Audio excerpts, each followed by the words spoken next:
కొరింథీయులకు రాసిన 2వ పత్రిక 11వ అధ్యాయం 3వ వచనం. చూసినప్పుడు మీకు ఏమనిపిస్తుంది? ఈ రిఫరెన్స్ చెప్పినప్పుడు వారం రోజులు వెనక్కి వెళ్ళినట్టు అనిపించలేదా? ముందే ఆదివారం ఇదే కదా మంది. 11:3 సర్పము తన కుయుక్తి చేత హవ్వను మోసపరిచినట్లు మీ మనస్సులను చెరపబడి క్రీస్తు ఎడలనున్న సరళత నుండి పవిత్రత నుండి ఎట్లయినను తొలగిపోనేమో అని భయపడుచున్నాను అన్నాడు. సర్పము తన కుయుక్తి చేత ఆదామవ్వల్ని మోసగించడం మనం చూసాం. అదే విషయాన్ని పౌలు ఇక్కడ చెప్తున్నాడు. ఏమన్నా తెలుసా? క్రీస్తు ఎడలనున్న సరళత నుండి, యేసుక్రీస్తు మీద మనకు ఒక అభిప్రాయం ఉంది, మనకు ఒక ఆలోచన ఉంది, దాని నుంచే డైవర్ట్ చేస్తాడేమో. అక్కడ జరిగింది అదేగా. దేవుడి మీద ఉన్న ఆలోచనని విరిచేశాడు. దాన్ని డైవర్ట్ చేసి ఏమన్నాడంటే, ఇవన్నీ తెలుసు కూడా ఇవన్నీ తెలుసు కాబట్టి దేవుడు మిమ్మల్ని ఆ పండు తినొద్దన్నాడు. మీరు బాగుపడిపోతారని, మీరు దేవతల వలె అయిపోతారని, మంచి చెడు ఏంటో మీకు తెలిసిపోతుందని దేవుడు ఇలా చేసేసాడు అన్నాడు. అనగానే వాళ్ళు నమ్మారు, ఆ పండు తినేశారు. అంటే ఇప్పుడు కూడా అదే చెప్తున్నాడు. క్రీస్తు ఎడలో ఉన్న సరళత నుంచి మిమ్మల్ని ఏమన్నా చెరిపేస్తాడేమో, తప్పించేస్తాడేమో, తొలగించేస్తాడేమో. మనం ఏం చూసామంటే గత వారం వాడు ఎలాగ కుయుక్తి చేత వాళ్ళని పాడు చేశాడు, కుయుక్తి చేత ఎలాగ వాళ్ళని దారి తప్పించాడు, అదే ట్రిక్ని నేటికి కూడా ఎలా వాడుతూ మన విశ్వాసాన్ని ప్రశ్నిస్తూ, మన సిద్ధాంతాన్ని ప్రశ్నిస్తూ, మనం చావనే చావంటూ పాపానికి ప్రేరేపిస్తూ, మంచి చెడ్డల్లో చెడే సెలెక్ట్ చేసుకుంటామని తెలిసినా మంచి చెడ్డలు తెలియనిచ్చే జ్ఞానం మన అందరికీ అన్నీ చూడాలి, అన్నీ తెలుసుకోవాలనే ఒక ఆలోచనలోకి మనల్ని వాడు నడిపించడం. ఇలాగ ఒక స్టెప్ బై స్టెప్ మనల్ని పొగిడి, మనల్ని గణపరిచి ఇంకా గొప్ప స్థితికి వెళ్ళిపోతా ఉన్నట్టు చేస్తూ, చివరిగా క్యాల్వినిజం వంటి ఒక బోధ ద్వారా దేవుణ్ణి ఒక నెగిటివ్ పర్సన్గా, ఒక చెడ్డ వ్యక్తిగా, దేవుణ్ణి ఒక నియంతగా, ఒక శాడిస్ట్గా ప్రొజెక్ట్ చేస్తూ సంఘాన్ని, దేవుని ప్రజలను దారి తప్పించడం అనే దాన్ని మనం చూస్తాం. ఇప్పుడు మనం ఏం చూడబోతున్నామంటే, అసలు ఆ సంఘటన జరిగిన తర్వాత దేవుని యొక్క రియాక్షన్ ఏంటి? కుయుక్తి చేత అపవాది మోసగించిన తర్వాత దేవుడు ఏం చేశాడు? వచ్చాడు, తోటలోకి వచ్చాడు. వచ్చిన తర్వాత ఏం జరిగింది చెప్పండి? పిలిచాడు. పిలిచిన తర్వాత జరిగిన విషయం తెలుసుకున్నాడు. తెలుసుకున్న తర్వాత ఏం చేశాడు? సర్పమును శపించాడు, అవ్వను శపించాడు, ఆదాముని శపించాడు. అదే కదా బైబిల్లో రాయబడింది. ముగ్గురిని దేవుడు శపించాడు. అయితే ఈ శాపములో ఒక గొప్ప సంగతి దాగి ఉంది. దేవుడు శపించడం వెనకాల ఒక గొప్ప సంగతి దాగి ఉంది. దాన్ని మనం చివరి పాయింట్లో నేను చెప్తాను. కానీ అపవాది ఏం చేశాడంటే, దేవుడు వేసిన పనిష్మెంట్లో కూడా మనుషులు ఉండనివ్వకుండా ప్లాన్ చేశాడు. ఇప్పుడు తోటలోంచి బయటికి రప్పించడానికి చేశాడు, ఎత్తుగడ పని అయింది. దేవుడు ఒక పనిష్మెంట్ ఇచ్చాడు. అసలు పనిష్మెంట్ అంటే ఏంటి? సింపుల్గా చెప్తాను. ఒక వ్యక్తి ఒకరు వస్తువు పాడు చేశాడు. ఒక కూజ ఉంది, అది పగలగొట్టేశాడు.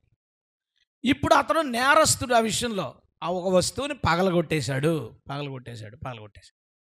ఇప్పుడు ఒక 5,000 ఇచ్చే, చాలా ఖరీదైంది, 5,000 ఇస్తే ఇంకా ఈ గొడవ లేనట్టే అన్నాడు.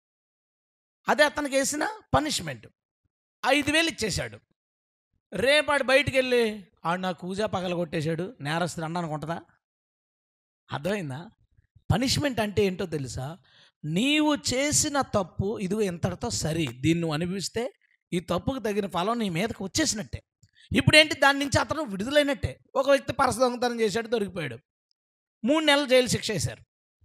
ఇతడు జైలు శిక్ష పడకముందు నేరస్తుడు.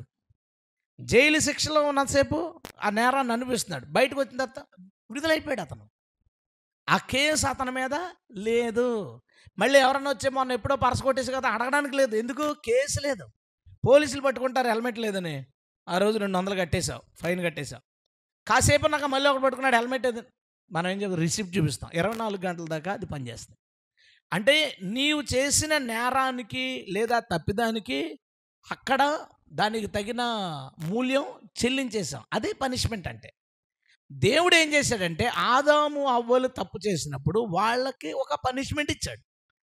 ఆ పనిష్మెంట్ని అనుభవించడం అంటే అర్థం ఏంటో తెలుసా? ఆ నేరం తాలూకా ప్రభావం నుంచి వారు విడుదలవడానికి దేవుడు చూపిన ఒక దారి. దేవునికి స్తోత్రం. అపవాది ఎలాంటోడో తెలుసా? ఇందులో కూడా ఉండనివ్వకుండా చేయడానికి వాడి ప్లాన్స్ వాడు చేశాడు. ఆ కుయుక్తి కోసం ఈరోజు మనం మాట్లాడుకోబోతున్నాం. కొంచెం సెన్సిటివ్ విషయమే, కొంచెం సున్నితమైన విషయం, జాగ్రత్తగా అర్థం చేసుకోవాల్సిన విషయం. అసలు దేవుడు మనిషికి ఆ శాపం ఇవ్వడానికి కలిగిన కారణం ఏంటో సరిగ్గా అర్థం చేసుకోవాలి. దానికి నేను ఒక ఎగ్జాంపుల్ కూడా చెప్తాను. కయీనుని దేవుడు శపించాడు. శపించి ఒక ముద్ర వేశాడు. కయీను ఇప్పుడు ఎవరైనా కనుగొంటే చంపుతారేమో అని ఓ మాట అన్నాడు. నిన్ను ఎవరైనా చంపితే వాళ్ళు 7 అంతలుగా ఫలం పొందుకుంటారు. కయీన్ని శిక్షించాడు, కానీ కయీన్ని ఆ శిక్ష వెనకాల కాపుదల కూడా ఉంది, రక్షణ కూడా ఉంది, అతన్ని ప్రొటెక్ట్ కూడా చేశాడు దేవుడు. దేవుని శాపం వెనకాల ఒక ప్రొటెక్షన్ కూడా దాగి ఉంటుంది, ఒక మేలును దాగి ఉంటుంది. ఎల్లప్పుడూ మనం 3వ అధ్యాయంలో పాపం జరిగింది శాపం వచ్చింది, పాపం జరిగింది శాపం వచ్చింది అనేదాన్ని మనం చూస్తాం. అసలు దేవుడు ఆ రోజు అక్కడ చేసిన పని ఏంటి, దాని వెనకాల ఆయన ఉద్దేశం ఏంటి, అపవాది యొక్క కుయుక్తి ఏంటి, ఆ విషయంలో అన్నిటినీ మనం చూడడానికి ప్రయత్నిద్దాం. ముందుగా దానిలోకి వెళ్ళే ముందు లాస్ట్ వీక్ లాగే జరిగిన విషయాన్ని మనం చదువుదాం. ఆదికాండం 3వ అధ్యాయం 14వ వచనం. అడిగేశాడు, వాళ్ళు స్త్రీ వలనని అతను స్త్రీని అడిగితే సర్పం వలనని ఆమె చెప్పారు. 14వ వచనం. అందుకు దేవుడైన యెహోవా సర్పముతో, నీవు దీన్ని చేసినందున పశువులన్నిటిలోనూ భూజంతువులన్నిటిలోనూ నీవు శపించబడిన దానివై నీ కడుపుతో ప్రాకుచు నీవు బ్రతుకు దినములన్నీ మన్ను తిందువు. మరియు నీకును స్త్రీకిని నీ సంతానానికి ఆమె సంతానమునకు వైరం కలగజేసేదును.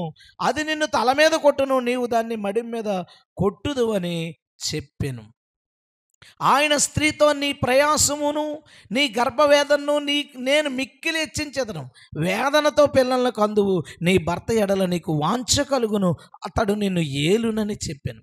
ఆయన ఆదాముతో, నీవు నీ భార్య మాట విని తినవద్దని నీకు ఆజ్ఞాపించిన వృక్ష ఫలములు తింటివి కనుక నీ నిమిత్తము నేల శపించబడి ఉన్నది, ప్రయాసముతోనే నీవు బ్రతుకు దినములన్నీ దాని పంట తిందువు. అది ముండ్ల తుప్పలను గచ్చ పొదలను నీకు మొలిపించును, పొలములోని పంట తిందువు.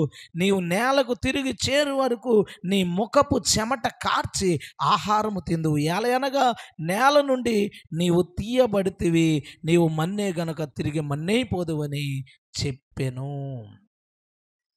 ఇది దేవుడు ఆ ముగ్గురికి వేసిన శాపము. ఇది శాపం. దీని గురించి మనం అసలు ఇదేంటి, అపవాది యొక్క కుయుక్తి ఏంటి, దేవుడు దీని వెనకాల ఆయనకున్న ఉద్దేశం ఏంటి, దానిని మళ్ళా చేయడానికి దేవుడు ఎలా ప్రయత్నిస్తున్నాడు, ఇలాగ ఒక 4 భాగాలుగా దీని గురించి చెప్పుకోవడానికి ప్రయత్నిద్దాం. దేవుడు మనతో మాట్లాడునుగాక. చాలా శ్రద్ధగా వినాలి, లేకపోతే చిన్న అపార్థం చేసుకోవడానికి అవకాశం ఉంటుంది. కరెక్ట్గా మనం దీన్ని తీసుకుని వెళ్ళడానికి ప్రయత్నిద్దాం. దేవుడు మనకి సహాయం చేయనుగాక. తల ఉంచారు, చిన్న ప్రార్థన. ఒకసారి మరలా స్తోత్రం చెప్దామండి. హల్లెలూయా, హల్లెలూయా. మనం ఫస్ట్ ఏం చేద్దామంటే, మొదటి భాగంగా అసలు దేవుడు ఇచ్చిన శాపం ఏంటి, దేవుడు ఎవరికి ఎన్ని శాపాలు ఇచ్చాడు, ఏ శాపాలు ఇచ్చాడు అనే దాన్ని మొదటి భాగంలో తెలుసుకుందాం. అందుకు దేవుడైన యెహోవా సర్పముతో, నీవు దీన్ని చేసినందున పశువులన్నిటిలో భూజంతువులన్నిటిలో నీవు శపించబడిన దానివై నీ కడుపుతో పాకుచు నీ బ్రతుకు దినములని మన్ను తిందువు. మొదటి విషయం ఏంటంటే, ఆ సర్పము దుష్టుడికి అవకాశం ఇచ్చింది కాబట్టి దేవుడు దాన్ని శపిస్తున్నాడు. ఎలా పాకుతుందట, కడుపుతో పాకుతూ. దానికి కాళ్ళు, ఇప్పుడు బల్లికి కాళ్ళు ఉంటాయి, ఇలా పాకే వాటికి కాళ్ళు ఉంటాయి, చిన్నవి కాళ్ళు. కాళ్ళు లేకుండా పొట్టతో నువ్వు పాకుతావు. అందుకే సర్పాలు దేశాలు దాటవు, అక్కడక్కడక్కడ తిరుగుతుంటే కూర్చోడానికి టఫ్. కొన్ని పాములు చాలా స్పీడ్గా తప్ప మిగతాయన్నీ అలాగా పాకుతాయి. వాటికి ఒక పనిష్మెంట్, పొట్టతో పాకడం అనే ఒక పనిష్మెంట్ దేవుడిచ్చాడు. అది జరుగుతుంది, మనం చూస్తున్నాం. దాని కింద ఉన్న చారలు ఏవైతే ఉన్నాయో వాటి ద్వారా వాటి మూమెంట్ ఇచ్చుకుంటా అది పాకాలి. దానికి లెగ్స్ లేవు, ఏమీ లేవు. సో అదొక పనిష్మెంట్ సర్పానికి. రెండవది, మరియు నీకును స్త్రీకును నీ సంతానానికి ఆమె సంతానమునకు వైరము కలగజేసేదను. పనిష్మెంట్ నెంబర్ 2 ఏంటంటే సర్పానికి మనిషికి ఒక వైరం. దాన్ని చూడగానే, ఎప్పుడైనా పాముని చూడగానే అబ్బా ఎంత బాగుందో అనుకుంటాం. పులి పిల్లని చూడండి, ముద్దు వస్తుంది. పులిది మంచి ఫోటో చూడండి, ఫోన్ మీద స్క్రీన్ షాట్ పెట్టుకుంటారు, కంప్యూటర్ మీద సింహంతో పెట్టుకోరా. అది ప్రమాదకరం, కానీ పెట్టుకుంటాం. పాము పెట్టుకుంటాం ఎవడైనా? చిన్న పిల్ల, పాము పిల్ల అంత ఉందా, దాన్ని చూసినప్పుడు ముద్దుగా అనిపిస్తుంది ఎప్పుడైనా అని. ఒక వైరం ఉంది దానికి, మనకి దాన్ని చూడగానే ఇది మనకి ప్రమాదం రా బాబు అనిపిస్తుంది. అది ఇంటికి వచ్చిందంటే దాన్ని పంపించకుండా దాన్ని చంపడానికి ప్రయత్నం చేస్తాం. ఒక వైరం పెట్టాడు, నిజంగానే ఆ వైరం ప్రపంచమంతా నడుస్తుంది. సర్పానికి మనిషికి వైరం నడుస్తుంది. అది సర్పానికి ఉన్న రెండవ శాపం. మూడవ శాపం ఏంటి చూద్దాం.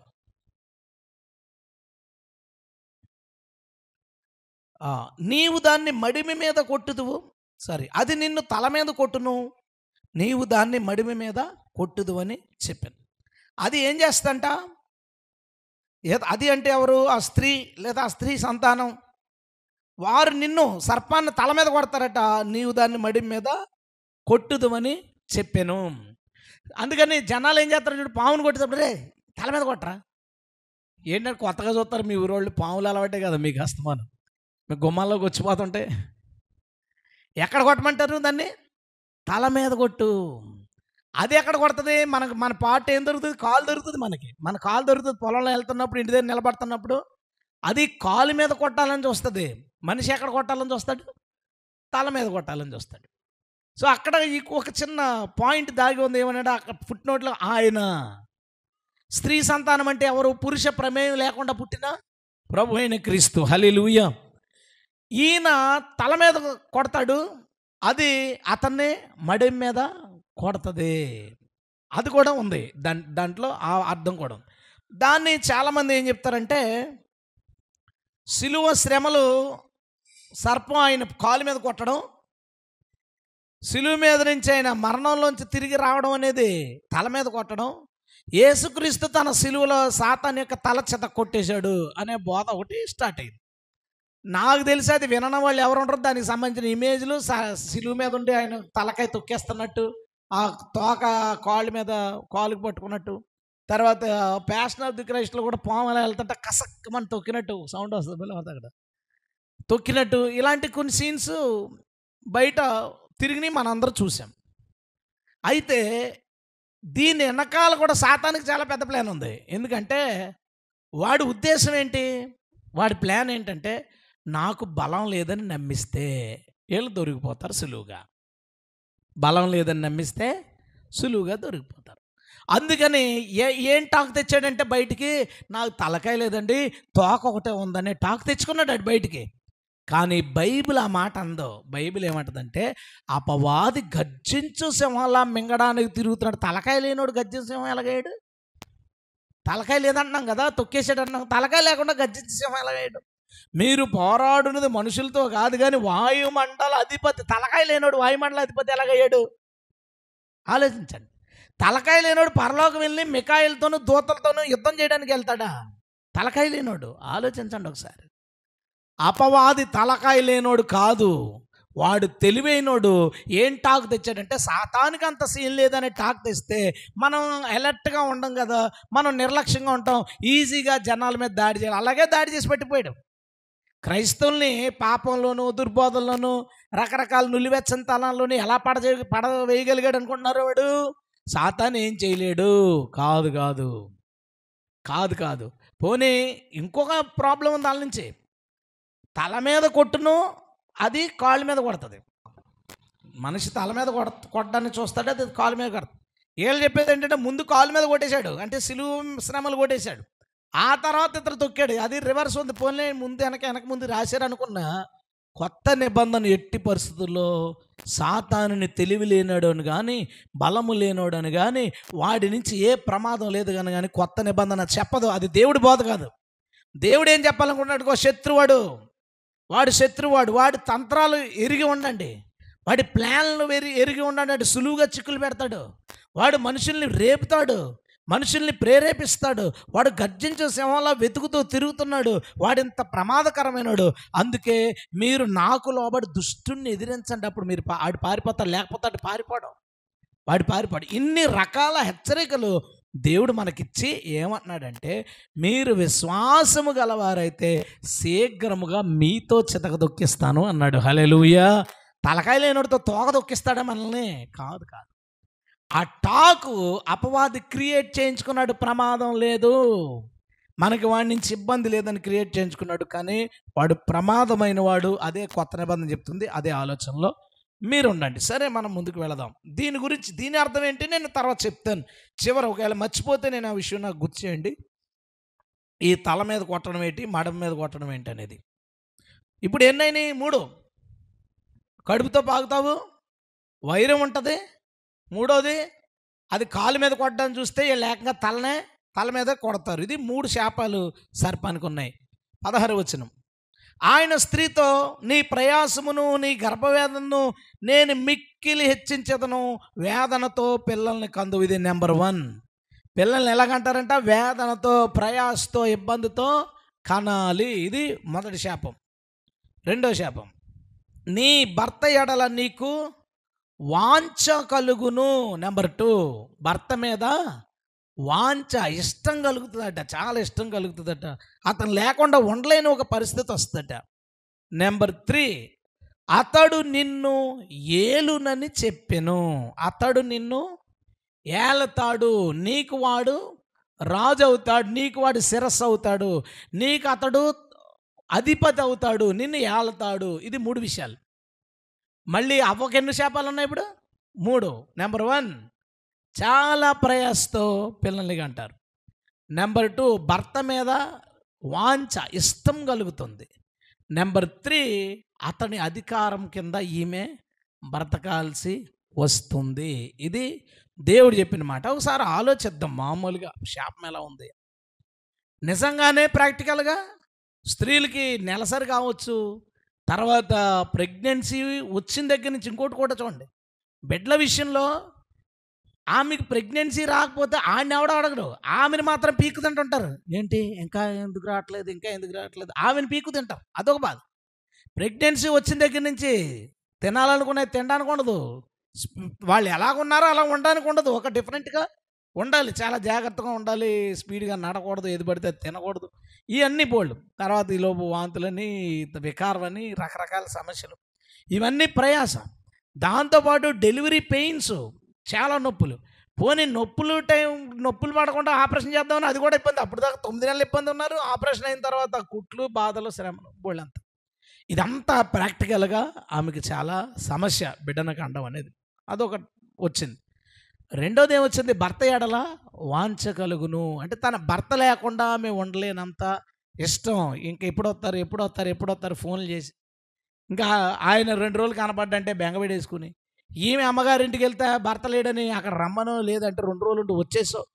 అతని మీద తీవ్రమైన ఒక ఇష్టం, ఒక వాంఛ భర్త మీద పెట్టి భర్తతో కనెక్ట్ అయిపోయి ఉంటుంది. భర్త ఇంకా నాకు అతని ప్రేమ లేకపోతే నేను బ్రతకలేననే ఒక వాంఛ ఆమెకు కలిగిస్తాడట. నెంబర్ 3 ఏముందంటే, అతడు నీ భర్త నిన్ను ఏలును. కొంతమంది అంటారు దేవుడు పురుష పక్షపాతి, పురుషుడి మీద అధికారం. పండు తినకముందు ఆదాము అవ్వని చేసి ఆదాము ముందుకు తీసుకొచ్చినప్పుడు, ఆదాము నా ఎముకలో ఎముక, నా మాంసంలో మాంసం, నరుల్లోంచి తీయబడింది కాబట్టి నారి అనబడినంటే దేవుడు ఒక మాట అన్నాడు. ఏమన్నా తెలుసా? పురుషుడు తన తల్లిని తండ్రిని విడిచి భార్యను హత్తుకొనును. ఇది దేవుడు స్త్రీకి ఇచ్చిన ఆధిక్యత. ఏంటంటే తల్లి కన్నా తండ్రి కన్నా ఎక్కువగా నిన్నే చూసుకుంటాడు, నిన్ను హత్తుకుని ఉంటాడు. నువ్వు ఏమంటే అదే అతనికి. కానీ అవ్వేం చేసిందో తెలుసా? అంతకంటే బెటర్ ఛాన్స్ కోసం చూసి పండు తినిపించింది. అందుకు దేవుడు ఏం చేశాడో తెలుసా? ఈసారి నిన్ను అతను వెళ్తాడు. దేవుడిని ఒక్క మాట అనడానికి ఎవడో సరిపోడు. దేవుడు మాట అన్నాను సరిపోలేదు. అక్కడ ముందు దేవుడు ఇచ్చిన అధికారం ఏంటో తెలుసా? మీ అమ్మనాలను వదిలేసి నువ్వు ఆవిడతోనే ఉంటావురా అంటే ఆమె వెనకాలేక అమ్మ నాకు అవసరం లేదు, అవసరం లేదు, నాకు నా భార్యే కావాలి అనేలాగా ఆదాముని చేస్తే అవ్వ తేడా చేసింది అక్కడ. అవ్వ ఏం చేసిందంటే తనకు దేవుడిచ్చిన ఆధిక్యతను ఇంకా ఏదో దేవత అంటే ఇంకోటి ఏదో ఉందనుకుని ఆమె పండు తినేసి అతనితో తినిపించింది. అతని మీద చేసిన అధికారం వలన సృష్టి శాపానికి వచ్చిందని ఈసారి ఏమని శపించాడో తెలుసా? నీ మీద అతడు అధికారి సార్, అతడు నిన్ను ఏళ్తాడు. అర్థమైంది కదా, ఇంకెవరు దేవుని తిట్టుకోవద్దు. ఇది 3 శాపాలు అవ్వకిచ్చినాయి, అయిపోయింది. ఓకే. ఆదాముకి ఏమిచ్చాడు చూడండి, ఆ మాటలో ఎంత అర్థం ఉంటుందో. ఆయన ఆదాముతో, నీవు నీ భార్య మాట విని తినవద్దని నీకు ఆజ్ఞాపించిన వృక్షఫలం తింటివి కనుక నీ నిమిత్తము నేల శపించబడి ఉంది, ప్రయాసముతోనే నీవు బ్రతుకు దినములనియు దాని పంట తిందువు అన్నాడంటే. నేల పంట తింటాడంట. ఇంతకుముందు ఏం పంట తినేవాడు? తోట పంట అంటే తోట వేసేసాడు దేవుడు. ఇప్పుడు ఏంటో తెలుసా? నేల దున్నుకో, విత్తనాలు వేసుకో, వ్యవసాయం చేసుకో, సచ్చి పంట పండించు, ప్రయాసముతోనే నీవు నేల పంట తింటావు. అది మొదటి శాపం. రెండోది ఏంటి? అది ముళ్ళ తుప్పలను గచ్చపొదల్ని నీకు మొలిపించును, పొలములోని పంట తిందువు. అదేం చేస్తాట? ముళ్ళ పొదలు మొలిచేస్తాడు. వీడేమో విత్తనాలు విత్తుతున్నాడు, మంచి విత్తనాలు. భూమి ఏం చేస్తుంది? ముళ్ళ పొదలు, గచ్చ పొదలు, పనికిరాని అన్నిటినీ అది మొలిపించేస్తుందంట. వీడు వ్యవసాయం చేయాలంటే ఏం చేయాలి? ఇప్పుడు దాన్ని అన్ని తవ్వి వాటిని తీసి తయారు చేసుకుని చేయాలి. దాని పంట నువ్వు తింటావు, అదేమో నీకు ఇది ఇస్తుంది, నువ్వేమో మంచిది వేస్తావు, అదేమో నీకు వేరే రకమైన మొక్కలు మొలిపిస్తుంది. నిజంగా జరుగుతుంది కదండి. కష్టపడి పొలాన్ని చదును చేసి రెడీ చేసుకుని ఆ రాళ్ళు పక్కన పడేసి ఆ తుప్పలో ఎవడండి తుమ్మ విత్తనాలు నాటేవాడు? ఎవడ చెప్పండి మీ ఊళ్ళో? ఎవడన్నా పని కట్టుకుని తుమ్మ విత్తనాలు నాటుతున్నాడు? ఎంత బలంగా ఎదుగుతాయి. మనం అల్లారు ముద్దుగా ఏదన్నా మొక్క తెచ్చుకుని వేసుకుని దానికి రోజు నీళ్ళు వేస్తున్నా అది ఎదగడానికి నానా బాటలు పడుతుంది. అది ఎవడో వేయలేడు. అది మనం ఏదో పని చేసి చూతులు అది అభేద్యంగా ఎదిగిపోతుంది ఆ తుప్ప. ఎవడ ఆ తుప్పలు వేసేవాడు ఎవడో, ఆ ముళ్ళ తుప్పలు వేసేవాడు ఎవడో, ఇవన్నీ ఎవడ పండిస్తున్నాడు? నేల యొక్క శాపం. దానికదే ఈ విత్తనాలు ఎగిరి అక్కడ పడి వాటికి ఎక్కడ లేని బలం ఇచ్చేద్ది. మన మొక్క దానికి బలం ఇవ్వదు. శాపం అది, నేలకున్న శాపం, దేవుడిచ్చిన శాపం. వాటన్నిటిని తవ్వుకుని నానా బాధలు పడి నానా చేసి మనం పంటను పండించుకున్నాం. మనం చక్కగా వరిని దుక్కు చేసి దున్నించి అంత బాగా చేసి నీళ్ళు కట్టి ఆ లోపల ఉన్న మొక్కలన్నీ కులిపోయేలాగా చేసి మనం వరి నాట్లు నాటుతాం అని అందులోంచి మళ్ళీ ఏమవుతాయి? కలుపు మొక్కలు. ఎవడేసాడు రా అంటే అదంతే, అది దాని శాపం. నువ్వు ఒకటి విత్తుతున్నావు, అది దాంతోపాటు వేరే వాటిని మొలిపిస్తుంది. అది మనకి ఉన్న శాపం. అంటే ఇంకా జటిలం, వ్యవసాయం ఇంకా కష్టమైపోయేలాగా చేసాడు. అది రెండో శాపం. మూడోది ఏంటి? నీవు నేలకు తిరిగి చేరే వరకు నీ ముఖపు చెమట కార్చి ఆహారం తిందు. అంటే నువ్వు బ్రతకాలంటే, 3 పూట్ల తినాలంటే చెమట కారిస్తే తప్ప, నువ్వు ఏ కోణంలో పనిచేసినా చెమట కార్చి నువ్వు పనిచేస్తే తప్ప నీకు ఏ విధమైన లాభము రాదు, ఆహారం రాదు. ఇది దేవుడు మనిషికి ఇచ్చిన శాపం. అందుకనే మనుషులు కష్టాలు పడి బాధలు చేస్తారు. మనం ఎన్ని శాపాల గురించి చెప్పుకున్నాం? మొత్తం 9. 3 సర్పానివి, 3 అవ్వవి, 3 ఆదాంవి. ఇవి ఎందుకు అనేదాన్ని పక్కన పెడదాం. కానీ ఒక వ్యక్తిని తప్పు చేశాడని ఆయన జైల్లో పెట్టారనుకోండి, ఆ జైల్లో ఉన్నవాడిని తప్పించాడనుకోండి, ఎవడన్నా సీక్రెట్గా జైలుకి హోల్ పెట్టో ఏదో పని చేసో ఆయన జైల్లోంచి బయటకు వచ్చేసేలా చేశాడనుకోండి, చేస్తే అది నేరమా కాదా? నేరమే. ఎందుకు నేరం? ప్రభుత్వాన్ని ఎదిరించుట, ప్రభుత్వం వేసిన శిక్షను ఎదిరించుట. ఈ అపవాదిగాడు ఎలాంటివాడో తెలుసా? కుయుక్తిగాడు. ఈడు ఓహో ఈ తప్పు చేయించాం, ఈ పనిష్మెంట్ ఇచ్చారు, 2 చెల్లైపోతాయి. అందుకని చెల్లి అవ్వకూడదు. ఇప్పుడు ఏం చేయాలో తెలుసా? ఈ పనిష్మెంట్లోంచి వీళ్ళని బయటకు తీసుకొచ్చేస్తే, దేవుడు పెట్టిన ఈ రూల్స్లోంచి వీళ్ళని బయటకు తీసుకొచ్చేస్తే ఇంకా ఘోరమైన పాపం చేసిన వాళ్ళు అవుతారు.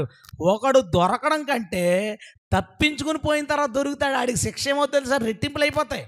అది మా ఫ్రెండ్ ఒకడు పోలీసు ఉంటాడు. ఆడు ఏమన్నాడో తెలుసా? ఒరే, ఎప్పుడైనా పోలీసులు ఆపుతుంటే తప్పించుకుని పోతుంటే వాళ్ళు గనక వెనకాల తరమడం స్టార్ట్ చేస్తే ఆగిపోయి దొరికిపో. వాళ్ళ దగ్గర నుంచి కూడా తప్పించుకోవడానికి ప్రయత్నించినప్పుడు కానీ దొరికేవనుకో, పాత కేసులు ఏముంటే 5ో 10ో నీ మీద వేసేస్తారని చెప్పాడు నాకు సలహా. అంటే వాళ్ళ దగ్గర నుంచి తప్పించుకోవడాన్ని దాన్ని రెట్టింపు తప్పుగా వాళ్ళు పరిగణిస్తారు. అపవాదం ఏంటంటే కుయుక్తిగాడు కదా, ఈ మనిషిని ఏదైనా తోటలో పండు తినే పాపంతో ఆపలేదు. అది నేను చెప్పాలనుకుంటున్నాను. మనం అందరం అక్కడ ఆగిపోవద్దు, ఇక్కడతో ఆగిపోవద్దు. ఇంకా వాడు ఇంకేం చేయడానికి ప్రయత్నించాడంటే మనకు ఉపశమనం ఇచ్చే పనిష్మెంట్ ఇది. ఇదిగో నువ్వు ఆ తప్పు చేసావు, ఈ శిక్ష చేశాను, చెల్లు అనే ఉపశమనం రానివ్వకుండా దానిలోంచి కూడా ఎదిరించడానికి దేవుడికి కౌంటర్ ఇచ్చాడు. దేవుడికి కౌంటర్ ఎలా ఇచ్చాడంటే, మొదటిది సర్పం దగ్గరికి వద్దాం. సర్పానికి మనిషికి ఏముందని చెప్పాడు? వైరము. దాన్ని చూడగానే కొట్టాలి, దాన్ని చంపాలి అనే ఒక వైరం, ఒక శత్రుభావం ఉంచాలని దేవుడు అనుకున్నాడు. ఇప్పుడు ఏం జరుగుతుందో తెలుసా? ఇప్పుడు వెంకటేశ్వర స్వామి నార్త్ ఇండియాలో పెద్ద ఎవరు పట్టించుకోరు. కొన్ని ఇప్పుడు తెలంగాణలో దేవతలు ఉంటారు, వాళ్ళని ఆంధ్ర వాళ్ళు అసలు దేవతలుగా పరిగణించరు. వాళ్ళ ఆ ఏరియాలో ఫేమస్. అలాగా ప్రతి దేవత, ప్రతి దేవుడు ఏదో ఒక రాష్ట్రంలోనో, ఏదో ఒక దేశంలోనో, ఏదో ఒక మూలనో, ఏదో కులంలోనో, కొంతమంది దేవతలు ఆ కులస్తులే పూజిస్తారు, మిగతా వాళ్ళు అక్కడికి వెళ్ళరు. కులంలోనో ఫేమస్. కానీ సర్పం ఉందే, ప్రపంచములో 90 దేశాల్లో దేవతగా పూజించబడుతున్న ఒకే ఒక కామన్ దేవత సర్పం. అంటే సర్పాన్ని దేవుడు నీకు శత్రువు అని చెప్తే, సాతాను గాడు ఏం చేశాడు? దాన్ని దేవత చేశాడు. రీకౌంటర్ దేవుడికాడు ఇచ్చిన కౌంటర్ ఏంటంటే, ఎక్కడ ఏ దేశంలోనూ ఏ దేవత విషయంలో జరగని స్పెషాలిటీ అది. రావణుడి మీద సినిమాది ఆడతో పోద్దో డౌట్, ఇంకా ఏదైనా దేవుడి మీద సినిమాది ఆడతో పోద్దో డౌట్. సర్పం మీద ఏ సినిమా తీసినా, అది సీరియల్ అయినా సినిమా అయినా హిట్టే. మొగోడి సర్పం అయినా హిట్టే అందులో, ఆడావిడి సర్పం అయినా హిట్టే అందులో. అంటే అదొక క్రేజ్, అదొక ఇష్టం, అదొక పిచ్చిని క్రియేట్ చేశాడు. నువ్వు ఆదివాసుల దగ్గరికి వెళ్ళిపో, అక్కడ సర్పం దేవత. ఎక్కడికో నువ్వు వెళ్ళిపో, వేరే దేశాలకు వెళ్ళిపో, అక్కడ సర్పం దేవత. చైనా వెళ్ళిపో, చైనాలో ఎక్కువ మంది కొలిచేది సర్పాన్నే. జపాన్ వెళ్ళిపోండి, అక్కడ సర్పాన్ని పూజిస్తారు. ఎటు చూసినా వరల్డ్ వైడ్గా 90 దేశాల్లో సర్పాన్ని ఆరాధించే వాళ్ళు ఉన్నారు. చూడండి ఎంత విచిత్రమో. వాడు కుయుక్తి చెప్తున్నాను. దేవుడిది శత్రువు, దీనికి మనకి వైరము అంటాడు. ఏం చేశాడో తెలుసా? కొంతమంది దాన్ని దేవత, కొంతమంది సర్పం అంటే భయం, కొంతమందికి సర్పం అంటే భక్తి. వైరం ఏది? అయితే భయం లేదా భక్తి, వైరం లేదు. అసలు ఎంత విచిత్రం అంటే మారిపోయింది. సర్పం విషయంలో దేవుడు ఏ శాపం అయితే ఇచ్చాడో ఆ శాపానికాడు రీకౌంటర్గా, నిజానికి సర్పం వస్తే చంపేస్తాం, అక్కడ జరుగుతుంది.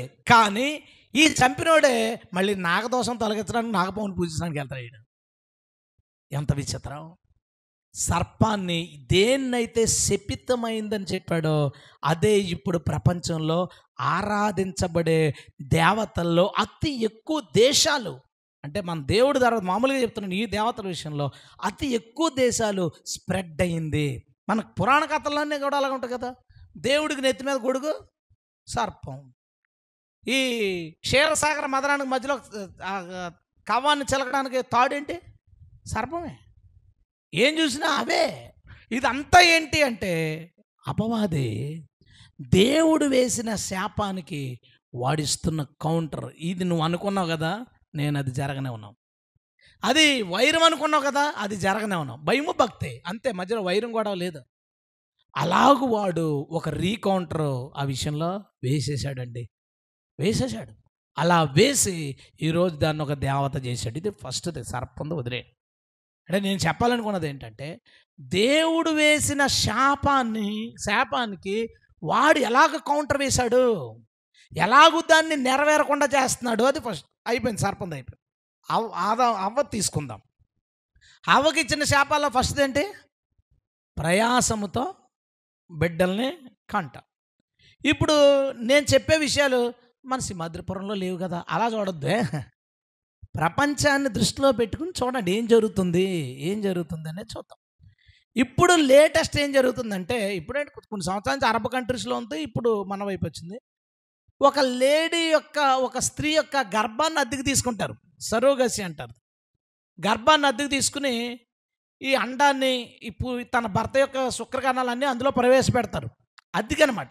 ఈమె మొయ్యదు, ఎవరు మోస్తారు? ఈమె బదులు ఎవరో మోస్తారు. ఆ 9 నెలలు పెంచి చూసుకున్న తర్వాత డెలివరీ అయిపోయిన తర్వాత 3 నెలలు ఎంతో పాలు ఇవ్వడానికి, అలాగే ఒక 1 ఇయర్ 1.5 ఇయర్ కాంట్రాక్ట్ అనమాట. ఇన్ని లక్షలని ఆమెకి ఇచ్చేస్తారు.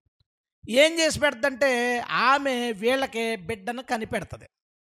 ఆ బిడ్డని వీళ్ళు తీసుకుని నా బిడ్డ అని అనుకుంటారు. ఏమండి, నిజంగా తల్లికి ఆ బిడ్డ మీద ఫీలింగ్ ఉంటుందంటారా? నా బిడ్డ అని. ప్రజెంట్ ఏంటంటే, నువ్వు ప్రసవ వేదన అధికం చేస్తావు లేడీస్కి, ప్రసవ వేదన లేకుండా బిడ్డలు కనిపిస్తాను చూడు, వీడుకోమంటారు. అది ప్రసవ వేదన లేకుండా బిడ్డలను కనిపించే పరిస్థితి ఏర్పడింది. ఇంకోటి ఏమొచ్చిందో తెలుసా? క్లోనింగ్ బాక్సెస్ వచ్చినాయి.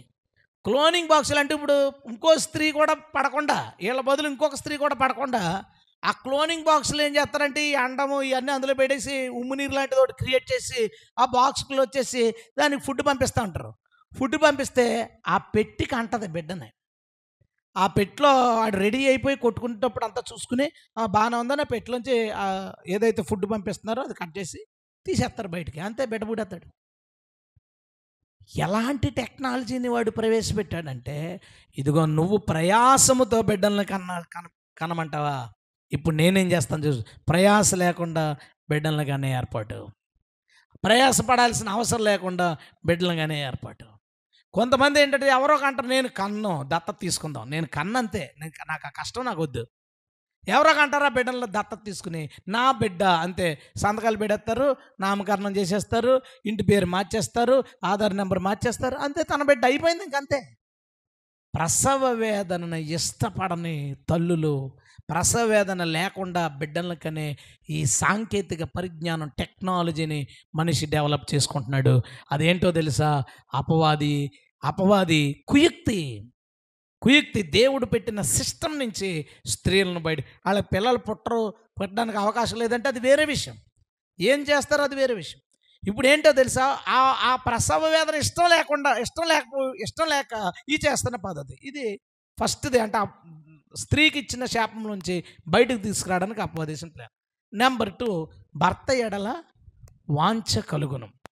నేను ఇందాక ఆ పాయింట్ చెప్తున్నప్పుడు ఎవరి కోసం చెప్తున్నారంటావు? పాస్టర్ గారిని చూస్తున్నారు ఆడవాళ్ళు. మన భర్త ఎడల మనకు వాంఛ లేదు కదా. దేవుని సిస్టమ్ ఏంటి? భర్త ఎడల వాంఛ కలుగును, ఇష్టం కలుగును, ప్రేమ కలుగును, అతనే జీవితంగా అనిపిస్తుంది. ఒక 100 ఏళ్ళ క్రితం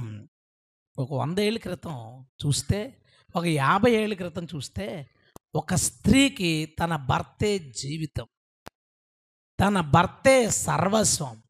ఎక్కడికైనా వెళ్ళాలంటే వాళ్ళ ఆయన్ని తీసుకుని వెళ్ళి, ఏం కావాలన్నా వాళ్ళ భర్తను అడిగి, ఏం కష్టం వచ్చినా భర్తకు చెప్పుకుని, అంతా భర్తే. నేను ఈరోజు కాకినాడ వెళ్తుంటే ఓ ఫ్లెక్స్ ఉంది. ఫ్లెక్స్ మీద ఇద్దరు పెద్ద వయసు 60 సంవత్సరాల పైన ఉంటాయి, ప్రథమ వర్ధంతి అని చెప్పి డేట్ వేసింది.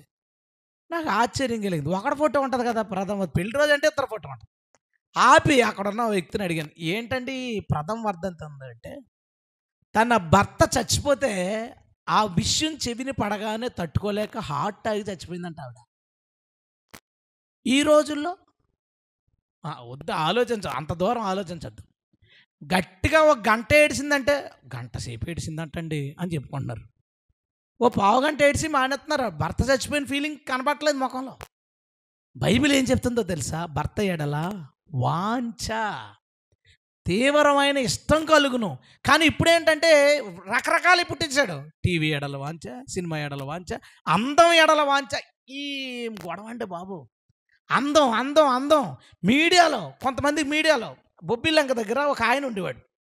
ఆయన ఒకసారి వాళ్ళ వైఫ్ని తీసుకుని వచ్చాడు. పాస్టర్ గారు కూడా వచ్చి, ఏమంటే ఈమె ఇతను పట్టించుకోవట్లేదు, అసలు చాలా గొడవలు అయిపోతున్నాయంటే, నేను ఆమెను పక్క ఏమండి మీ ప్రాబ్లం ఏంటి? ఏం లేదండి, ఫేస్బుక్లో ఉంటున్నాను. అప్పుడు ఫేస్బుక్లో ఉంటుంటే మా ఆయనకి నచ్చట్లేదండి. ఏంటంటే తప్పండి. ఆయన పిలిచాను. ఏంటి ప్రాబ్లం అంటే, రోజుకి 8 గంటలు ఉంటుందండి, వంట చేయట్లేదు, నేను చేసుకుంటున్నాను. నేను ఏమైందంటే, ఏమండి అది కూడా తప్పేనా? మీరు కూడా అతనైపోయినా మొగోళ్ళే కదా అంటుంది. 6 నెలలు అవుద్ది ఆటో డ్రైవ్ చేస్తా కనపడ్డాడు అతను నాకు. నేను మాట్లాడితే ఎలా ఉన్నారు? ఎలా ఉండమండి, వదిలేసి వెళ్ళిపోయిందండి అన్నాడు. అంటే ఫేస్బుక్లో ఎవడో పరిచయం అయ్యాడు, వెళ్ళిపోయాడు. వాంఛ ఎందుకు పోయింది? దేని మీద కలిగింది వాంఛ? మీడియా మీద వాంఛ ఉంది. భర్త మీద ఇష్టం పోయింది, అందుకే భర్త మీద. కొంతమందికి అందాల మీద వాంఛ, మేకప్ల మీద, లుక్కుల మీద. అమ్మ బాబోయ్, ఇంత అంతా కాదు, వాంఛ డైవర్ట్ చేశాడు. డైవర్ట్ చేశాడు. ఆడవాళ్ళు ఇంకెంత దారుణం అయిపోయారంటే, అందం కోసం, మీడియా కోసం చచ్చిపోవడానికి కూడా. మొన్న ఎవరో ఒక ఆమె ఇన్స్టాగ్రామ్లో ఏదో ప్రాబ్లం వచ్చింది, ఆమె మీద ఏదో నెగిటివ్ టాక్, చాలామంది అన్ఫాలో చేశారంట. తన ఫాలోవర్స్ స్పీడ్గా తగ్గిపోయారని బాధ తట్టుకోలేక మనోదుఖంతో ఆత్మహత్య చేసుకుని చచ్చిపోయింది. చూడండి, అంటే వాంఛ దేని మీదకి వెళ్ళిపోయింది? ఫాలోవర్సు, వ్యూయర్సు, తర్వాత అందము, తర్వాత ఏదో సంపాదన, దేని మీదకో వెళ్ళిపోయింది మైండ్. అంత మాత్రాన భర్త అంటే ఇష్టం లేదని కాదు, వాంఛపోయింది. తనే నా జీవితం, తను లేకపోతే ఎలాగా, ఇంకా రాలేదేంటి, మాట్లాడకపోతే ఏమండి, ఎందుకురా మన అందరి సంగతి చూసుకో. ఎప్పుడైనా మన ఆవిడ, మీ ఆవిడ మా ఆవిడ ఫోన్ చేసి, ఏం ఫోన్ చేశాడు? ఏం లేదండి, చాలాసేపు అయింది కదా మీతో మాట్లాడాలనిపించి చేశాను అనే కాల్ ఎప్పుడన్నా విన్నాం ఈ మధ్యకాలంలో? లేదా? అదే నాకు వద్దు, నేను సేవలో ఉన్నాను కాబట్టి నేను అవాయిడ్ చేసుకున్నాను అనుకో, పక్కన పెట్టు. మా ఆవిడ ఏదో ఒక్క రోజన్నా వాళ్ళ అమ్మగారి ఇంటి దగ్గర ఉంటుందంటే ఉండదు, వచ్చేస్తుంది. మొన్న అయితే 2 రోజులు ఉంటానంటే నిజమేనా అనుకున్నాను. ఈ రోజు వెళ్ళింది, రేపు సాయంత్రం వచ్చింది. 2 రోజులు ఎలాగైందో నాకు ఇప్పుడు కూడా తెలియలేదు లెక్కలో. వెళ్ళిన రోజు వచ్చిన రోజు ఇంకేముంది అక్కడ? బట్ వాంఛ ఎక్కడుంది? చాలా మందిలో భర్త మీద వాంఛ ఎక్కడుంది? అపవాది ఏం చేశాడు తెలుసా? డైవర్ట్ చేశాడు. వాళ్ళ ఆశల్ని డైవర్ట్ చేశాడు, ఆలోచనలు డైవర్ట్ చేశాడు. ఒక ఆమె అంటది, నేను కలెక్టర్ అవ్వడానికి చదువుతున్నానండి, చాలా కష్టపడుతున్నాను, నా భర్త పిల్లలు, సంసారం, వంట ఇవన్నీ అడుగుతున్నాడు, అందుకే వదిలేశాను అంతే. ఆమె వాంఛ దేని మీద ఉంది? కలెక్టర్ అవ్వాలి. రేపు ఆమె కలెక్టర్ అయిందనుకోండి, దేశం అంతా ఏం చెప్పుకుంటుందంటే, కలెక్టర్ అవ్వడం కోసం భర్తను త్యాగం చేసింది. అబ్బా, వీరనారి, వీరనారి. బైబిల్ ఏం చెప్పింది? బయట ఏం జరుగుతుంది? భర్త మీద ఉన్న వాంఛను డైవర్ట్ చేసింది, అది దుష్టుడు డైవర్ట్ చేసింది. నెంబర్ 3 ఏం చెప్పాడు? నిన్ను నీ భర్త ఏలును. ఒక ఇల్లు చూపించు, ఒక ఇల్లు చూపించు అంటే, మా ఆవిడ నేను ఎంత అంటే అంతే. అది నిజమే. ఇప్పుడు ఆమె ఏం కోరుకుందో దానికి నువ్వు ఎంత అంటే అంత అవుద్ది. నువ్వు చెప్పింది ఆమెకు నచ్చలేదనుకో, రచ్చ గ్యారంటీ. నువ్వు చెప్పింది ఆమెకు అనుకూలంగా ఉందా, ఆ ఇల్లు చక్కగా చెల్లుతుంది. ఎన్ని ఇళ్లలో స్త్రీ మాటే పైన ఉండేది, స్త్రీ మాటే పైన ఉండేది. ఆ లేడీస్ ఆధిక్యత కోసం, మిమ్మల్ని అంటలేదు, మీ ఇళ్లలో కూడా అలా జరిగితే మిమ్మల్ని అంటున్నారు. ఏ ఇంట్లో అయితే స్త్రీ ఆధిపత్యం చెల్లుతుందో వాళ్ళ ఇంటిని ఏలుతున్నవాడు సాతాను, దేవుని యొక్క రూల్ కాదు. సాతాను తన యుక్తి చేత ఆ ఇంట్లో తలకాయగా ఆమెను చేశాడు. ఇప్పుడు ఇది 2 రకాలు లేడీస్లో. ఏ గొడవ ఆడకుండా ఆమె అనుకున్న మాట చెల్లించే లేడీస్ ఉంటారు. ఏం గొడవ ఉండదు, బాధపడతారు, అన్నం తినరు, ఏడుస్తారు. ఏం చేస్తావు? అదొక రకం. రెండో రకం ఏంటంటే ఆపదిక. మనం ఓకే చెప్పేదాకా నోరు ఆగదు. తిట్టి ఎప్పుడో తవ్వి ఆ గొడవలో ఈ గొడవలో అరిచేసి అదేంటి ఇదేంటి, ఇదొక రకం, రెండో రకం. ఈ 2 విధాలుగా ఏదో విధంగా భర్త మీద అధికారాన్ని సంపాదించే స్త్రీలు ఉన్నారు. భర్తకు సలహాలు ఇవ్వడం మంచిది, ఆలోచన చెప్పడం మంచిది. ఆలోచన చేయలేదని ఫీల్ అయిపోతే అహితోపేల ఆత్మ పనిచేస్తున్నట్టు అంతే. అది ఆలోచించండి ఒకసారి.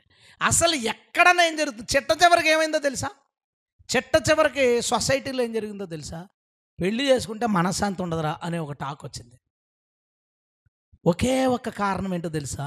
స్త్రీకి దేవుడు పెట్టిన ఏదైతే రూల్ ఉందో ఆ రూల్లో, లేదా ఆ శాపం అనుకుందాం, దాని నుంచి బయటకు రావడంలో కుటుంబ వ్యవస్థ మీద గౌరవం పోయింది. ఆలోచించండి.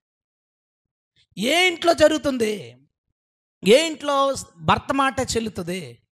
ఏమంటారు అనుకున్నా బయట? మా ఆయన అడిగి చెప్తానండి, ఊరికినే అటుపక్క వాళ్ళు తెలుసా వేసిందిలే అలా. ఆయన వెళ్ళిన తర్వాత అలా ఆయనతో ఇలా చేస్తున్నాను మరి సరేనా అని పోద్ది అంతే. అడగదా చేద్దామా? అలా చేద్దామా? మీరేమంటారు? దానివల్ల వచ్చే ప్రాబ్లమ్స్ మొత్తం అన్నీ వీళ్ళే డిసైడ్ చేస్తారు. ప్రాబ్లమ్ వీళ్ళే డిసైడ్ చేస్తారు. ఏం జరుగుతుందో వీళ్ళే డిసైడ్ చేస్తారు. ఏం చేయాలి ఇది వీళ్ళే డిసైడ్ చేస్తారు. అది పోయిన తర్వాత మనం ఓ మాట అనకుండా ముందే వీళ్ళు ఏడ్చేస్తారు. మాట అంటే ఎక్కడ చచ్చిపోతారు, నోరు మూసుకుని కూర్చుంటాం. అంతా వీళ్ళదే. ఇది ఎవడు చేసిన పని తెలుసా? సాతాను. వాడు ఏదేని తోటలో చేసిన 7 ట్రిక్లే అనుకున్నావా? కాదు కాదు. వాడు ఏదైతే దేవుడు పనిష్మెంట్ ఇచ్చాడో ఆ పనిష్మెంట్లో మానవ జాతి ఉండకుండా వాళ్ళని బయటికి లాగేయడానికి చేసిన పని ఇదంతా. చూడండి ఏం జరిగిందో. నెంబర్ 3 ఆదాం విషయం. సర్పం విషయంలో అయిపోయింది, ఆడు కౌంటర్. అవ విషయంలో ఏం జరగనట్లా. మూడోది ఆదాం విషయంలో మనం ఏం చేసామంటే, ప్రయాసతో భూమి సారం ఇవ్వదు అంటే మనం ఏం చేసాం? నాగార్జున, డిఏపి, యూరియా, గులుగులు, రకరకాల రసాయనాలు కనిపెట్టుకున్నాం. కనిపెట్టుకోవడం వల్ల ఏం జరిగిందో తెలుసా? భూమి పొల్యూట్ అయిపోయి, భూమి వలన నీరు పొల్యూట్ అయిపోయి, మనం తాగే నీరు పాడైపోయింది, పీల్చే గాలి పాడైపోయింది. ఇప్పుడు శాస్త్రవేత్తలు ఏం చెప్తున్నారో తెలుసా? ఈ కెమికల్స్ అన్నీ సముద్రంలో కింద భాగానికి కూడా వెళ్ళిపోతున్నాయి. ఆక్సిజన్ ప్రొడక్షన్కి ప్రాబ్లం అయిపోతుంది, గాల్లో ఉండిపోతుంది.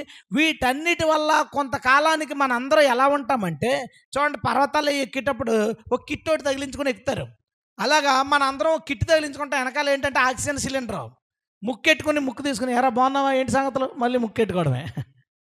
వచ్చేసినాయి కొన్ని దేశాల్లో అలాంటి రోజులు వచ్చేసినాయి. పొల్యూషన్ భూమిని చెడగొట్టి నాశనం చేసి మనం చేసిన పనుల వల్ల కొన్ని చోట్ల వచ్చేసినాయి. ఎలాంటివి వచ్చినాయి అంటే, కొన్ని హోటల్స్, హాల్స్, రూమ్స్ ఉంటాయి. అందులో ఆక్సిజన్ రిలీజ్ చేస్తారు. అంటే మనిషికి ఎంత ఆక్సిజన్ ఉండాలో గాల్లో పర్సంటేజ్ ఉంటుంది కదా, 18% సంథింగ్, అంత ఉండేలాగా సెట్ చేస్తారు. ఆడెళ్ళు 2 గంటలకి ఇంత డబ్బులని ఇచ్చి అందులో పడుకుంటాడు. అలాగా అంటే ఈరోజు బయట మనం పీల్చుకునే దాన్ని కొన్ని దేశాల్లో కొనుక్కుంటున్నారు. త్వరలో అలాంటి పరిస్థితులన్నీ మనకు వస్తాయి. కానీ ఆ సమస్య మనకు అందుకు వచ్చిందని మనకు తెలీదు. ఊపిరితిత్తుల సమస్య అండి అంటాడు డాక్టర్. గాలి పీల్చుకోవడంలో సమస్య అంటాడు డాక్టర్. ఎందుకు చెప్పడం? ఎవరన్నా రకరకాల సమస్య, హెల్త్ ప్రాబ్లం తెలియ ఎందుకు వచ్చిందండి అన్నాం అనుకోండి, అతను ఏమంటాడో తెలుసా?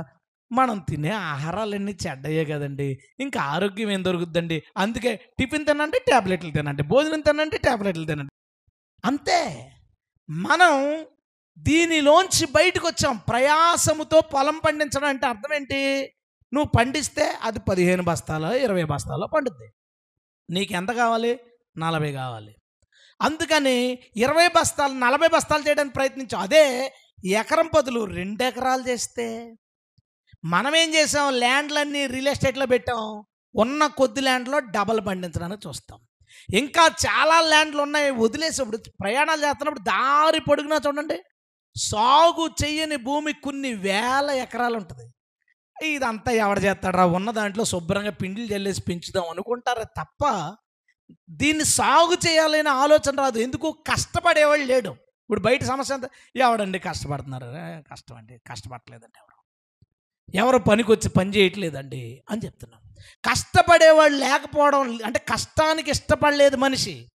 కష్టపడి వ్యవసాయం చేయడానికి ఇష్టపడకుండా దాన్ని చాలా షార్ట్గా మనకి పంట వచ్చేయాలి అని దాని కొరకు మనం చేసిన ఎరువులు, వ్యవహారాలు, వీటన్నిటి వల్ల చెడ్డ ఆహారం తింటున్నాం, రోగాలు తెచ్చుకున్నాం, చెడ్డ గాలి పీల్చుకున్నాం. ఇంకోటి ఏంటో తెలుసా?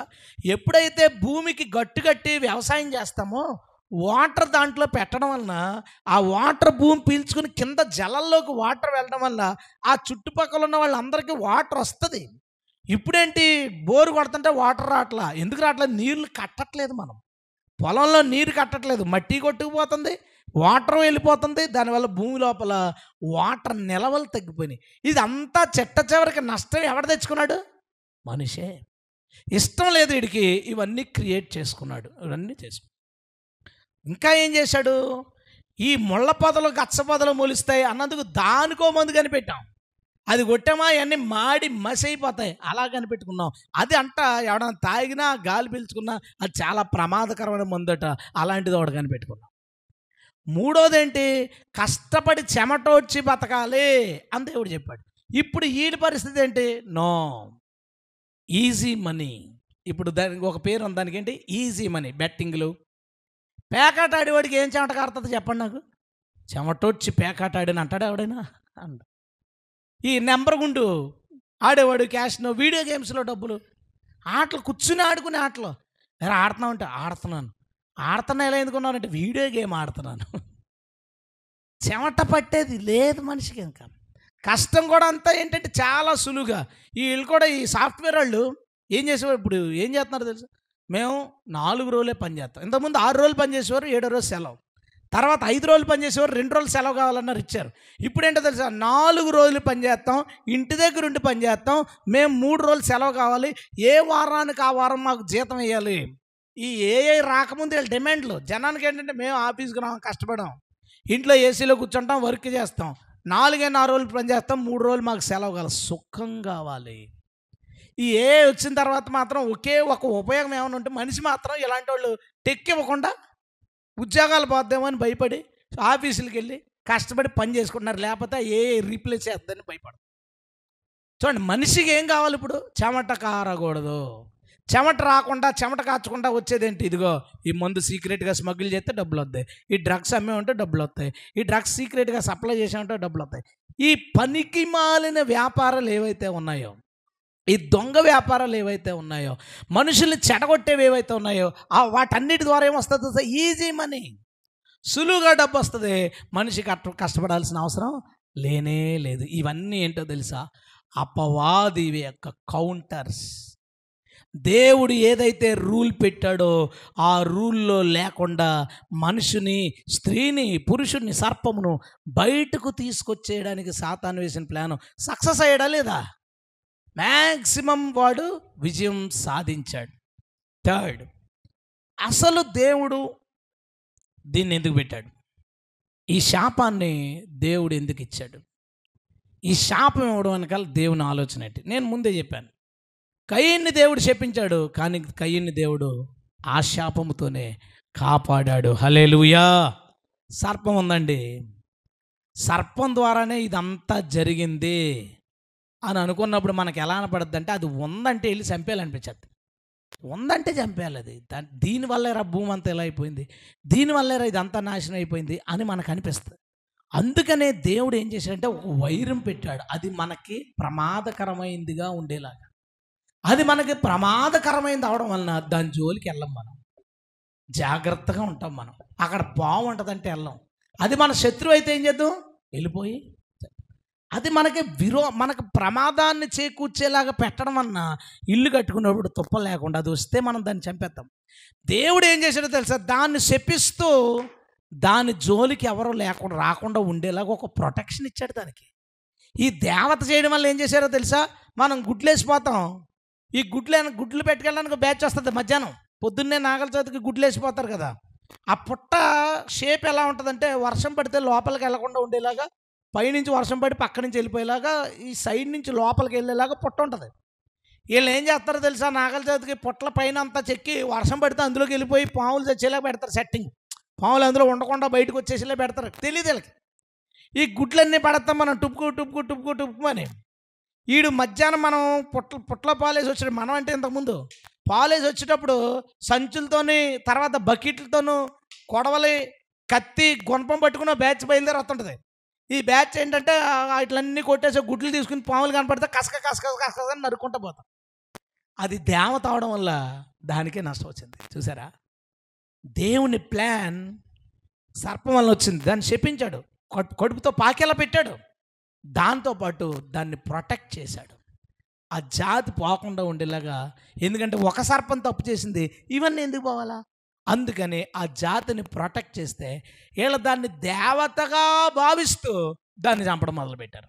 అతి ఎక్కువ పాములు ఈ పాములకి సంబంధించిన పండగలప్పుడే చచ్చిపోతాయి.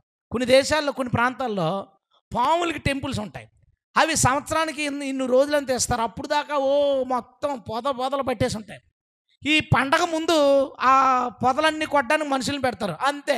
పాములన్నిటిని చంపుకోవడమే. ఆ పొదలు కడితే పాముల్ని చంపుతారు. చూడండి ఏం జరుగుతుంది. ఇది ఫస్ట్ థింగ్.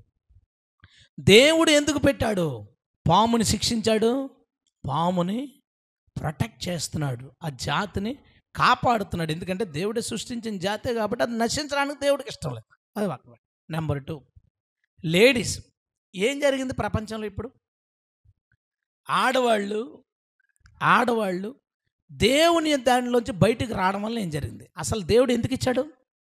మంచి చెడ్డల తెలివి లేనప్పుడు పురుషుడితో అన్నాడు, నీ భార్య నువ్వు హత్తుకుని ఉంటావు, తల్లిదండ్రుల కంటే ఎక్కువగా ఆమె నువ్వు చూసుకో. ఈ పెళ్లి ప్రసంగాల్లో దాన్ని తీస్తున్నారు కానీ పండు తినేంత దేవుడు పెట్టిన రూల్ తీయట్లేదు. అజ్జుడు మంచి చెడ్డల తెలివిని ఇవ్వనప్పుడు అది మంచిది.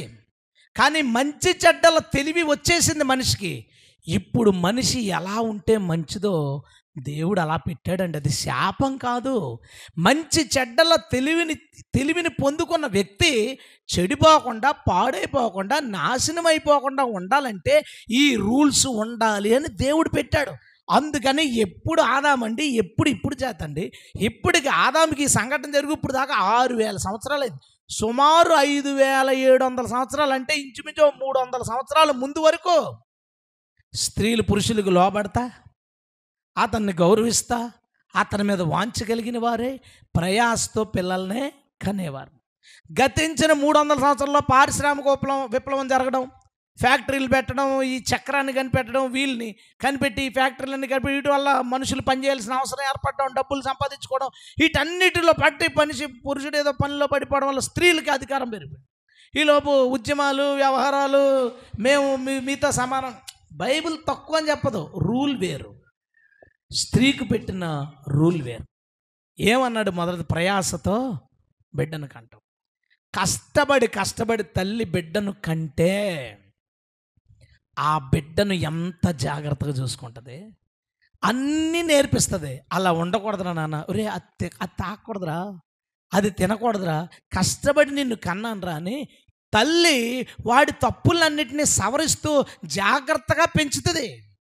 ఎప్పుడైతే ఈ సరోగసియో లేదంటే ఈ క్లోనింగ్ వలనో లేదంటే మరొక విధంగా ఈ పిల్లల్ని దత్తత చేసుకుని కండం వల్ల ఏముంటుందండి? బాండింగ్ తల్లిదండ్రులకు పిల్లలకే. ఆ బాండింగ్ లేకపోతే మంచి ఏదో చెడ్డేదో తెలియదు. మంచి చెడ్డల తెలివి వచ్చేసింది కాబట్టి మనుషులు చెడిపోకుండా ఉండాలంటే చిన్నప్పటి నుంచి తల్లి బిడ్డని పెంచాలంటే ఆమె కష్టపడి పెంచినప్పుడు వాడితో ఎక్కువ బాండింగ్ ఉంటుంది. మీరు గుర్తెచ్చుకోండి, ఏ బిడ్డ అయితే కడుపులో ఉన్నప్పుడు మీరు ఎక్కువ ఇబ్బంది పడ్డారో, డెలివరీ టైంలో బాగా ఎక్కువ బాధలు పడ్డారో, ఆ బిడ్డ మీద మీకు ఎక్కువ ప్రేమ ఉంటుంది. ఎందుకు అలా పెట్టాడు అంటే మీ పిల్లలకి మంచి నేర్పడానికి ఆ బాండింగ్. ఇప్పుడు ఏముంటుందండి, అలా కన్నా ఈ సినిమా హీరోలు కూతుర్లు వాళ్ళందరూ ఉన్నారు కొంతమంది, కొంచెం మీరు సెర్చ్ చేస్తే దొరుకుతారు.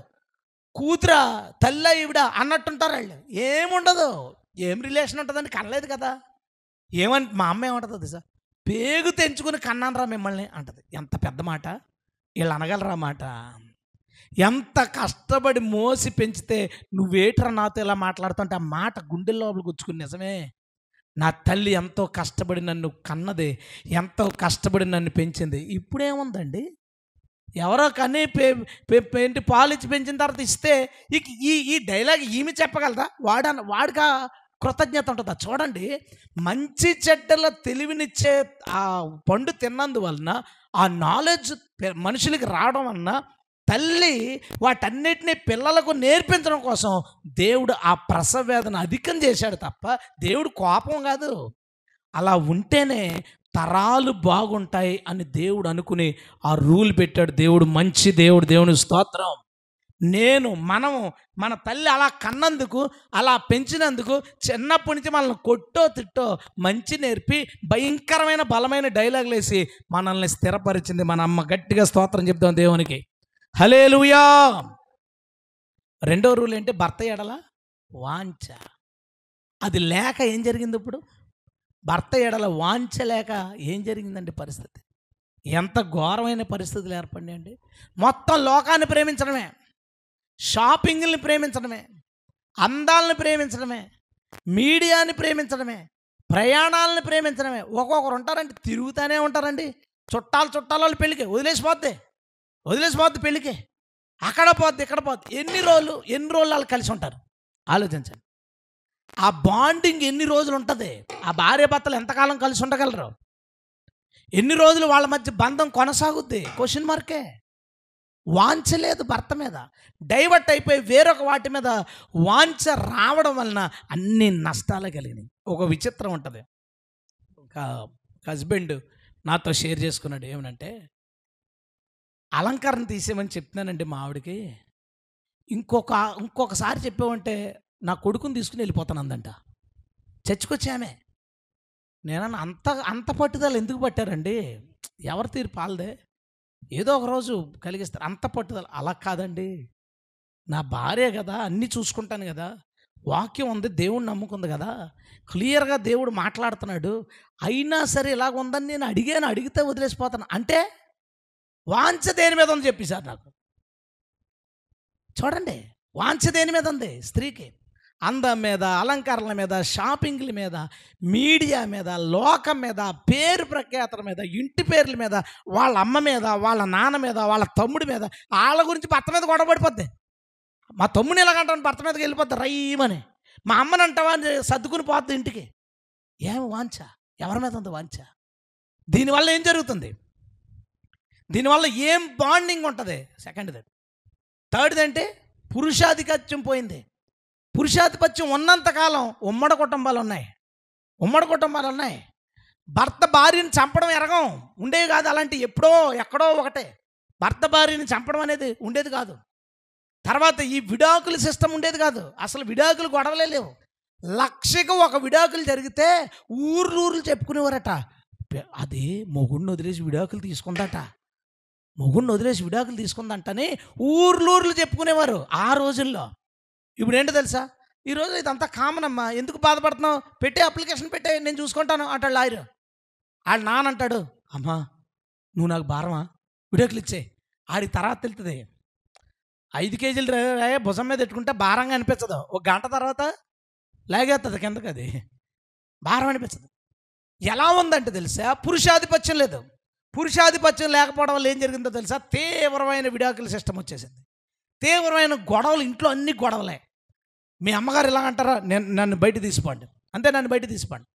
అదేంటి అలాగంటారు? లేదు, నేను చచ్చిపోతాను, లేదా బయట చచ్చిపోతానంటాడు. చేయెత్తరా, అయిపోయింది. దిశ కేసు వచ్చేసింది వెంటనే ఆడికి. నేను కూడా దిశ స్టేషన్లో పనిచేసే మహిళా కానిస్టేబుల్ భర్తల పరిస్థితి ఏంటంటావు? ఏమే టీ పెట్టావా అంటే ఏం లేదు, ఊరికినే నాలో నేనే మాట్లాడుకున్నాను అంటాడేమో. లేదంటే ఇంట్లోనే దిశ కేసు వచ్చేది ఇంట్లోనే. ఈలోపు ఏమంటుందో తెలుసా? వెళ్ళిపోయి పోలీస్ స్టేషన్కి రాసుకోండి. ఏంటమ్మంటే మా భర్త మీద కేసులు పెట్టాలి, ఏం పెట్టాలి అంటే ఈలోపు ఆవిడ సలహాలు ఇస్తుంది. వరకట్నం వేధింపని పెట్టాం, వరకట్నం వేధింపు పెట్టండి.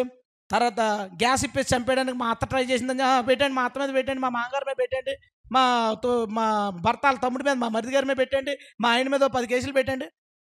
వీడు తిరిగి మొన్న ఒకడు ఆత్మహత్య చేసుకుని చచ్చిపోయాడు అలా ఆవిడ పెట్టిన బాధలకి. అత్తులని మీరు నెట్లో సెర్చ్ చేయండి. గంట సేపు వీడియో పెట్టాడు, 1.5 గంట వీడియో పెట్టాడు. 40 పేజీలో 30 పేజీలో సూసైడ్ నోట్ రాశాడు. నా భార్య వల్ల నేను అనుభవించిన బాధలు, ఇబ్బందులు, పోలీస్ స్టేషన్కి వెళ్తే, కోర్టులకు వెళ్తే నాకు జరిగిన అన్యాయం, నాకు ఎదురైన పరిస్థితులు, ఎన్ని కోట్లు ఇచ్చారు అన్నీ రాసి, ఈ దేశంలో పురుషుడికి బతకడానికి అర్హత లేదు, హక్కు లేదు, అందుకే నేను చచ్చిపోతానని చచ్చిపోయాడు. వీటన్నిటి వల్ల ఏం జరిగిందో తెలుసా? వివాహ వ్యవస్థ మీద నమ్మకం పోయింది. వివాహ వ్యవస్థ మీద ఒక వీడియో తిరుగుతుంది చూడు. మనం ఫోన్ చేస్తుంటే ఫోన్లో మీకు ఏమైనా వీడియో కాల్స్ వచ్చినా, కేవైసీ అని చెప్పినా ఇవన్నీ ఫోన్లో తినేస్తున్నారు కదా. అలాగ ఒకటి చేశాడు. మే కదా అని పెళ్ళిళ్ళు జరుగుతున్నాయని మీ తల్లిదండ్రులు పెళ్ళిళ్ళు వైపు మిమ్మల్ని తీసుకెళ్ళిపోతారేమో, మీకు కూడా పెళ్లి చేసుకోవాలని అనుకుంటున్నారేమో, పెళ్లి చేసుకుని నీ జీవితాన్ని పాడు చేసుకోకు, ఇట్లు భార్య బాధిత సంఘం నుంచి హెచ్చరిక అని పెట్టాడు. అది పెద్ద ట్రెండింగ్. ఎందుకు ట్రెండ్ అయింది? దేవుడు పెట్టిన వివాహ వ్యవస్థ ఎందుకు నవ్వులు పాలైంది? ఎందుకు చులకనైంది? ఎందుకు వెటకారమైంది? ఒకే ఒక్క రీజన్, అపవాది దేవుడు మనుషులకు పెట్టిన రూల్స్, శాపం కాదు అది, మానవ ప్రయోజనం కోసం, మానవ మంచి కోసం దేవుడు పెట్టిన విధానంలోంచి బయటకు రావడం వల్ల సొసైటీ సర్వనాశనం అయిపోయింది. ఆడవాళ్ళు మేము చదువుకోద్దంటలేదు, మేము చదువుకుంటాం, పెద్ద చదువులు చదివేసుకుంటాం, పెద్ద ఉద్యోగాలు చేసుకుంటాం, మేము సాఫ్ట్వేర్ మేము చేయలేమా అని మొదలుపెట్టారు. బెంగళూరులో ఒక ఏరియా ఉంటుంది. ఆ ఏరియా ఏంటంటే కొంచెం రిచ్ ఏరియా, వాకింగ్ అది చేసుకుంటారంట వాళ్ళు. రీసెంట్గా ఒక కంప్లైంట్ రేజ్ చేశారు. ఏంటంటే పొద్దున్న 6 గంటల నుంచి మధ్యాహ్నం 1 గంట దాకా అమ్మాయిలు అబ్బాయిలు అపవిత్రంగా ఏ చెట్టు దగ్గర, ఏ తుప్ప దగ్గర, ఏ రోడ్డు పక్కన ఎక్కడ చూసినా వాళ్ళే ఉంటున్నారంటే. వాకింగ్ చేయడానికి వెళ్తారు, సిక్కేస్తుందంట వీళ్ళు చేసే పనులకి, చేతులు పట్టుకుని ముద్దులు పెట్టుకుని అన్నీ. కంప్లైంట్ ఇస్తే ఆ కంప్లైంట్ తీసుకుని పోలీసులు ఏమీ చేయలేకపోతున్నారు. ఎందుకు చేయలేకపోతున్నారంటే అందరూ బాబులు పిల్లలందరూ అక్కడే ఉన్నారు. ఉద్యోగాలకు వెళ్ళిన అమ్మాయిలు అందరూ చెడ్డోళ్ళని అంటలేదు, చదువుకుంటున్న అమ్మాయిలు బయటికి వెళ్ళి హాస్టల్లో ఉన్న అమ్మాయిలు అందరూ చెడ్డోళ్ళు అంటలేదు. కానీ మెజారిటీ ఆఫ్ ద పీపుల్ సర్వనాశనం అయిపోయారు. సర్వనాశనం. ప్రతిదానికి లవరు. మొగోళ్ళు చెడ్డోళ్ళ మంచోళ్ళ నేను దాని గురించి చెప్పట్లేదు. దేవుడు ఏం చెప్పాడు, దాంట్లోంచి బయటికి స్త్రీ రావడం వల్ల వచ్చిన నష్టం చెప్తున్నాను. వాడు లేకపోతే ఈమెం తప్పు చేస్తుంది. ఓసారి రాజమండ్రిలో నాకు తెలిసిన బ్రదర్తో ఉన్నాను నేను. అది గోకవరం బస్ స్టాండ్ ఏరియా. ఒక అమ్మాయి ఉంది అక్కడ. ఇడు అన్నాడు, మా స్టూడెంటే మా కాలేజీ అన్నాడు. అవునా? ఫోన్ మాట్లాడింది, కారు వేసుకొచ్చాడు. ఒకడు కారులో కూర్చొని వెళ్ళిపోయింది. ఆమె ఎందుకు వెళ్ళింది అంటే వ్యభిచారం చేయడానికి వెళ్ళింది. వాళ్ళ అమ్మ నాన్నలు ఏమనుకుంటారు, చదువుకుంటుంది మా అమ్మాయి హాస్టల్లో ఉండి.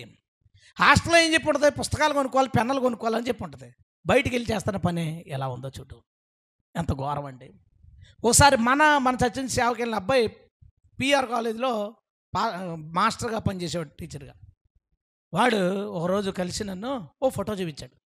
ఏంట్రా అంటే, ఈ అమ్మాయి మా క్లాస్లో ఒక స్టూడెంటు అని. సరే ఏంటి విషయం అని. ఒకడొచ్చి కాల్ గర్ల్స్ది ఒక సైట్ ఉంటుందంట, వ్యభిచారాన్ని ఫోన్ చేస్తే ఇక వ్యభిచారం చేయడానికి. ఆ కాల్ గర్ల్స్ సైట్లో ఈ అమ్మాయి ఫోటో పెట్టిందంట, పెట్టుకుందంట అమ్మాయి. దాన్ని ఆ స్టూడెంట్ ఒకటి తీసుకొచ్చి చూపించి, మాస్టర్ చూడండి సార్ ఈ వెబ్సైట్లో ఉంది. ఈడెందుకు చూశాడు, ఈడు వ్యభిచారం చేయడానికి చూశాడు. ఆమె ఎందుకు అందులో ఉంది, వ్యభిచారం చేయడానికి. ఆ నాన్న ఆ విషయం తెలితే వాళ్ళ నాన్న ఏమైపోతాడు, వాళ్ళ అమ్మ ఏమైపోద్ది. వాళ్ళు డబ్బులు పంపిస్తున్నారు, దేనికి పంపిస్తారు, తినడానికి పంపిస్తారు, పుస్తకాలకు పంపిస్తారు, కాలేజ్ ఫీజుకి పంపిస్తారు. వీళ్ళు ఆండ్రాయిడ్ ఫోన్లు కావాలి, కాస్ట్లీ ఫోన్లు, మేకప్లు, మంచి మంచి డ్రెస్సులు, ఈ లగ్జరీ లైఫ్ కావాలి. ఆ లైఫ్ కోసం ఏం చేద్దంటే ఒక 6 నెలల సంవత్సరంలో ఇలా ఫోన్లతో తప్పుడు పని చేయడానికి, లేదా ఎవడో స్టూడెంట్తో ఎవరో సార్తో వాళ్ళతో చేసి ఆ డబ్బులన్నీ సంపాదించుకొని హ్యాపీగా పోద్ది. రేపు ఇంకొకరిని పెళ్లి చేసుకుంటుంది. ఆ సంసారం నిలబడద్దా? ఆ సంసారం నిలబడద్దా? ఆలోచించండి. ఎందుకు కాకినాడ బీచ్ సాయంత్రం వెళ్ళు, ఈ పిల్ల శుభ్రంగా ముఖానికి అంతా చుట్టేసుకుంటుంది, స్కార్ఫ్, కళ్ళు ఒకటి ఉంటాయి. ఈడు తింగరోడి, ఈడు ఎప్పుడు బండి మీద వెనకాల అమ్మేసుకుంటూ ఏం కచ్చిపు కూడా కట్టుకోడు. ఈడు తింగరోడి, ఈడు వెనకాల అమ్మాయి ఉంది కదా, మన ముఖం కనబడిపోతే ఎలా అని తిప్పుకుంటా పోతాడు. ఆ పిల్ల మాత్రం మొత్తం కట్టేసుకుని కళ్ళు ఒకటే కనబడతాయి. ఆ నాన్న అనుకుంటాడు, హాస్టల్లో పడుకుంది మా అమ్మాయి, చదువుకుంటుంది మా అమ్మాయి అనుకుంటాడు. ఈ అమ్మాయి ఇక్కడ వేషాలన్నీ వేస్తుంది. ఏం జరుగుతుంది? ప్రతి ఫీల్డ్ ఒక డిపార్ట్మెంట్ ఫీల్డ్. పోలీసులే నాతో చెప్పారు ఆ విషయం. డిపార్ట్మెంట్లో ఈ లేడీ కానిస్టేబుల్ చాలా మందితో ఇలా చేస్తారండి. కొంతమంది చాలా స్ట్రిక్ట్గా ఉంటారని, కొంతమంది ఇలా. మెడికల్ ఫీల్డ్ లేదా ఒక టీచింగ్ ఫీల్డ్, ఎక్కడికి వెళ్ళి చూసినా ఏం జరుగుతుంది? దీనికి కారణం ఏంటి? ఆమె కనుక తన భర్త ఏడలు వాంచగలిగి, తన భర్తకు లోబడి, తన భర్త ఏళ్ళ గౌరవం ఉండి ఆమె ఉద్యోగం చేసుకుని వస్తే ఏం కాదు, జాగ్రత్తగా ఉంటే ఉంది కదా. గుణవతి అని భార్య దూరం వెళ్ళి పని చేసుకుని వస్తానుంది. కానీ వాంఛ లేదు, రెస్పాన్సిబిలిటీ లేదు, భయం లేదు. నేను ఈరోజు సెర్చ్ చేస్తున్నాను, ఇందాక నేను వాక్యం చెప్తుంటే నేను సెర్చ్ చేస్తున్నాను. ఏంటంటే విడాకుల పర్సంటేజ్ గ్రోత్ ఎలా ఉంది? తీవ్రంగా ఉంది. కారణాలు అంటే ఫస్ట్ కారణం ఏం రాశాడో తెలుసా? Financial freedom. ఆమె కూడా సంపాదించుకోవడం వలన, నాకు కూడా హక్కు ఉందని చెప్పడం వలన, ఇదే ఒక మెయిన్ కారణం వల్ల డైవర్స్ అవుతున్నాయి. ఇదే మాట మనం అన్నాం అనుకో, పాస్టర్లు స్త్రీలు తొక్కేట్లా. దేవుడు ఏం చెప్పాడో దాని క్రింద ఉన్నంతకాలం ప్రపంచం బాగుంది. అందరూ సమానంగా ఉంటే, అంటే భార్యాభర్తలు విడిపోతేనే సమానత్వం వద్దంటే ఆ సమానత్వం మనకొద్దు. కుటుంబ వ్యవస్థ బాగుంటుందంటే దానికోసం ఏదైనా సమానత్వం పెట్టి ఇంకా పెద్ద హోదా స్త్రీకి ఇచ్చినా పర్లా. కుటుంబ వ్యవస్థ బాగుంటుందంటే, కుటుంబ వ్యవస్థ చెడిపోతే పిల్లలేంటి, జీవితాలేంటి, ఏముందంటే దారుణం అంటే దారుణం. ఈ మధ్యన రిపోర్టు, USA అమెరికా రిపోర్టు, 99% 99% 15 సంవత్సరాల లోపు ప్రతి అమ్మాయి తప్పు చేస్తుంది. అంటే 100 పెళ్ళిళ్ళలో 99 మంది వాళ్ళు కన్యలు కాదు, పెళ్లి చేసుకునేవాళ్ళు. ఎంత ఘోరం జరుగుతుంది. దీని అంతటికి కారణం ఏంటి? ఆ రూల్లో లేం. ఫ్రీడమ్ రూల్ వలన కొంత ఇబ్బంది ఉండొచ్చు, కొంతమంది నష్టం ఉండొచ్చు, కానీ ప్రపంచం ప్రశాంతంగా ఉంది. ఈ రూల్స్ తీసేయడం వలన, అపవాది ప్లాన్ దాంట్లోంచి బయటకు తప్పించడం వల్ల కొంతమందికి ఫ్రీడమ్ వచ్చి ఉంటుంది, కానీ అతి ఎక్కువ మంది నాశనం అయిపోయారు. ఈ రెండింటికి బ్యాలెన్స్గా వెళ్తే అది ఎంత మంచిది. దేవుడి రూల్ ఎందుకు పెట్టాడో చూడండి. ఈరోజు ప్రపంచం ఏమైపోయింది?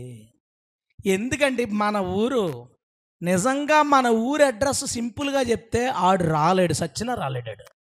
ఆడు అలా వచ్చి ధర్మవరమన పోతాడు గ్యారంటీగా. అట్నుంచి వస్తే అలాగ కిర్లంపూడి నుంచి పత్తిపాడన పోతాడు. ఈ ఊరిని ఎత్తుక్కున్నాడు రావాలంటే ఆడికి ఎంతో కష్టం తెలిసిన వాళ్ళకి తప్ప. అవునా కాదా? అవును. ఈ ఊరిలో ఇన్స్టాగ్రామ్ అకౌంట్లు, ఈ ఊరిలో ఇన్స్టాగ్రామ్ లవ్ స్టోరీలు, ఈ ఊరిలో టిక్ టాక్లు నడిచినాయి. ఓర్నా ఈ ఊరు ఎక్కడ ఉందో ఎవడకు తెలియదురా బాబు. ఎక్కడ ఇన్స్టాగ్రామ్ లవ్ స్టోరీ, లోకల్ వాళ్ళు ఆ అకౌంట్ ఈ అకౌంట్ మనమే వాళ్ళు లవ్ స్టోరీలు నడిపేశారు. ఇంకేమి సంసారాలు నడుస్తాయి, ఇంకేమి కుటుంబ వ్యవస్థలు నడుస్తాయి. చూడండి, అపవాది దేవుడు మంచి రూల్స్ పెడితే, మంచి చెట్లు వివేచన తెలిసిన తర్వాత ఈ రూల్లో ఉండడం మంచిదని చెప్తే దాని నుంచి బయటికి తీసుకొచ్చాడు. మూడోదిగా పురుషుడు చూసాం కదా, వాళ్ళు చేస్తే కష్టపడకపోవడం వల్ల ఇదే కదండి. ఇప్పుడు రాత్రులు నిద్ర పట్టట్లేదని అంటాడు ఒక్కొక్కడు. ఆడు పొద్దున్నే 6 గంటలకు పొలం పనికి వెళ్ళి పార పని చేసి మధ్యాహ్నం వచ్చి తినేసి ఓ 2 గంటలకు కూర్చొని మళ్ళీ వెళ్ళి సాయంత్రం 5 గంటల దాకా పనిచేసి ఇంటికి వెళ్ళిన తర్వాత స్నానం చేసి వేడి నీళ్ళతో శుభ్రంగా 4 ముద్దలు తినితే 8 గంటలకు పడుకుంటాడు. వీడికి ఎందుకు నిద్ర రావట్లేదు? వీడు చెమట ఉడిస్తే కదా, చెమట కారిస్తే కదా. దేవుడు ఎందుకు చెప్పాడు తెలుసా? నీకు మంచి చెడ్డల వివేచన జ్ఞానం వచ్చింది కాబట్టి ఖాళీగా ఉంటే చెడిపోతావురా నువ్వు, ఖాళీగా ఉంటే చెడిపోతా. అందుకే టైం దొరికిందో ఓపెన్ చేస్తాడు.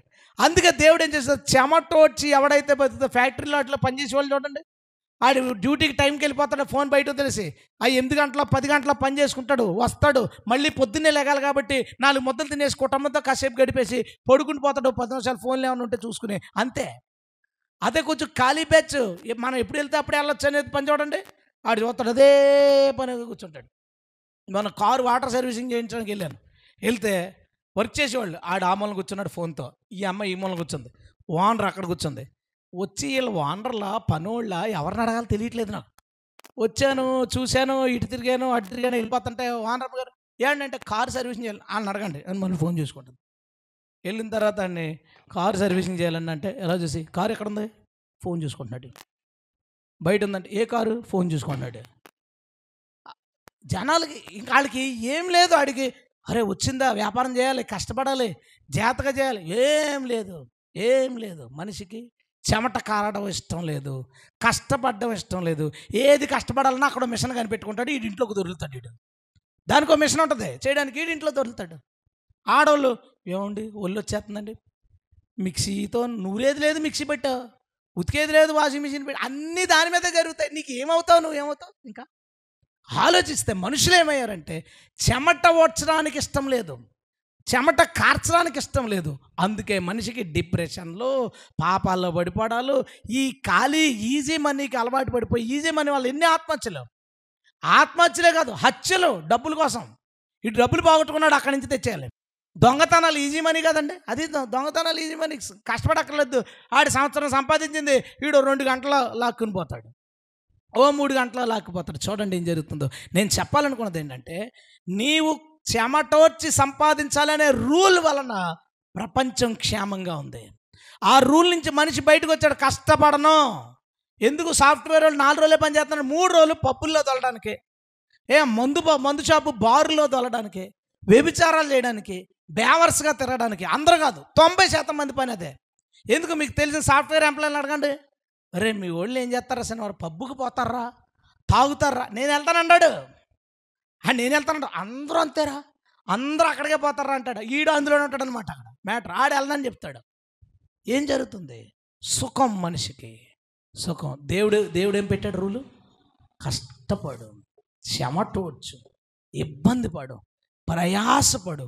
ఎప్పుడైతే వ్యక్తి నేలను సాగు చేయడానికి ప్రయాసపడతాడో వాడి జీవితంలో పరిణతి వస్తుంది. కష్టం అంటే ఇది, రూపాయి యొక్క విలువ అంటే ఇది.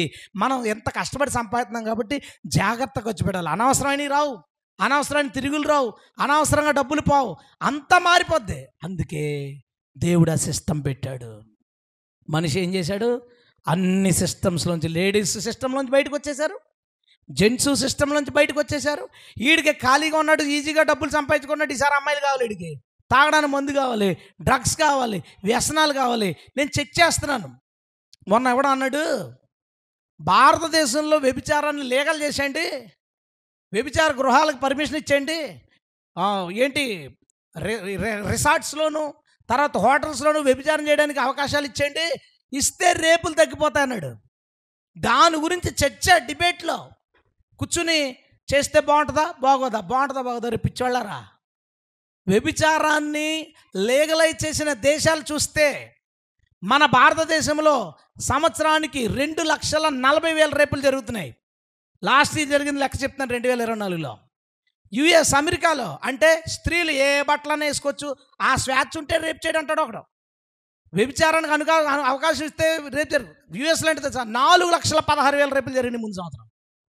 ఇండియా జనాభా ఎంత, యుఎస్ జనాభా ఎంత, మన జనాభా కంటే తక్కువ. కానీ మనకు 2,40,000 రేపులు జరుగుతుంది. ఇదే దారుణం రా బాబు. అంటే అదెంత అంటే ఒక రోజుకి 1,100 పైచిలకు, సుమారు రోజుకు 1,200 రేపులు జరుగుతున్నాయి. ఒక్క రోజుకి 1,200 రేపులు. ఎక్కడికి వెళ్ళింది మనిషి? స్వేచ్ఛ కోసం పరిగెత్తి, మనిషి ఈ రూల్స్లోంచి బయటకు రావడానికి పరిగెత్తి సమాజ వినాశనం తెచ్చుకున్నాడు, ఆరోగ్య నాశనం తెచ్చుకున్నాడు, డిప్రెషన్లు తెచ్చుకున్నాడు, రోగాలు తెచ్చుకున్నాడు, కుటుంబ వ్యవస్థను చిన్నబన్నం చేసుకున్నాడు. ఇప్పుడు మనం ఏం చేస్తామో తెలుసా? పెళ్ళైనట్టే వేరే కాపురాలు. అక్కడ ఎలా తెలుసా?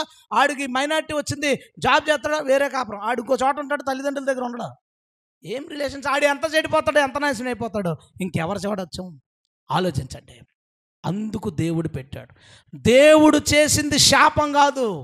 మంచి చెడ్డల తెలివినిచ్చే జ్ఞానం ఉన్న మానవ జాతి సుభిక్షంగా బ్రతకాలంటే, సంతోషంగా బ్రతకాలంటే, ప్రశాంతంగా బ్రతకాలంటే ఎలా బ్రతకాలో దేవుడు పెట్టిన నియమాలు. ఈ దేవునికి స్తోత్రం. అందుకే దేవుడు ఏం చేశాడో తెలుసా?